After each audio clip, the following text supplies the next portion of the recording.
आज हम रिजेक्स ड्राप के बारे में तफसीलन गुफ्तगू करेंगे। सबसे पहले इसका जेनेरिक फार्मूला देख लेते हैं। सिट्रीजीन इसका जेनेरिक फार्मूला है।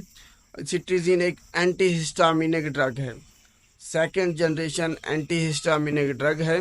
किस मकसद के लिए रिजेक्स ड्राप को इस्तेमाल कर सकते हैं? अगर आपके बच्चे को खांसी है, नज़ला है, ज़ुकाम है, या फिर जिस्म पे कहीं एलर्जी है, छींकें आ रही हैं, आँख से पानी बह रहा है, नाक से पानी बह रहा है, तो सब के इलाज के लिए रिजेक्स ड्राप इस्तेमाल किया जा सकता है। कोई एंटीबायोटिक्स आपने इस्तेमाल नहीं करनी। एलर्जन की वजह से छींकें आ सकती हैं, नाक से पानी बह सकता है, आँख से पानी बह सकता है, जिस्म पे खारिश हो सकती है। तो सब के इलाज के लिए एंटीहिस्टामिनिक जो ड्रग है सिट्रीजीन, वो इस्तेमाल करेंगे। कौन बच्चे इस्तेमाल इसको नहीं कर सकते, ये सबसे अहम है।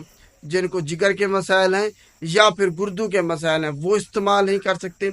अगर किसी को सिट्रीजीन से हाइपर सेंसिटिविटी है, वो भी रिजेक्स ड्राप को इस्तेमाल नहीं कर सकते।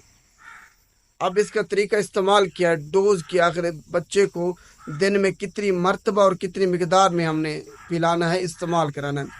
बच्चे जिनकी उम्र 6 महीने से लेके 11 महीने तक है, वो 5 कतरे इस्तेमाल करेंगे। ये ड्राप्स की शक्ल में है। 5 ड्राप या 5 कतरे रात को इस्तेमाल कराना है अपने बच्चे को।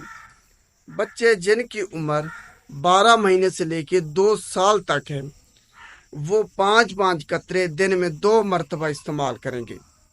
तो ये इसकी डोज है। बच्चों को आपने इतनी मिकदार में पिलाना है। ये ओवर द काउंटर मेडिसन है। आप फार्मेसी पे फार्मासिस्ट के पास जाके ये दवाई ले सकती हैं।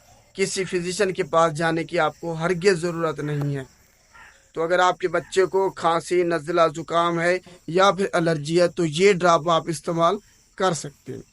अब आखिर में हम इसके मुज़र सेहत असरात, जो एडवर्स ड्रग रिएक्शंस हैं, वो देखते हैं कि इसको इस्तेमाल करने के बाद कौन से मुज़र सेहत असरात ये आपके बच्चे के जिस्म पर छोड़ सकती है।